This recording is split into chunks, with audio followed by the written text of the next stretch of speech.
দেখেন বন্ধুরা, একটি ময়লা অনেক পুরনো জুতাকে এটি লিকুইডের মাধ্যমে পরিষ্কার করতেছে একদম নতুনের মতো।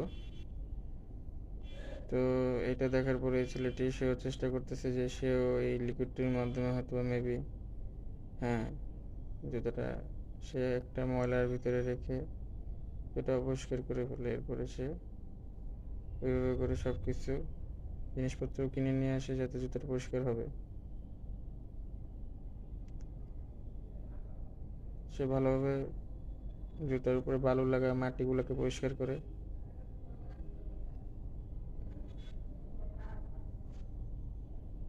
এরপর সে লিকুইড দিয়ে ওয়াশ করে। আসলে যাই আমরা ইন্টারনেটে দেখি তাই যে সত্যি বিষয়টা এরকমের না। তো এই ছেলের ক্ষেত্রে এটা হয়েছে, সে লিকুইড দিয়ে সব কিছু পরিষ্কার করছে, কিন্তু পরে সে দেখে বিষয়টা সত্যি।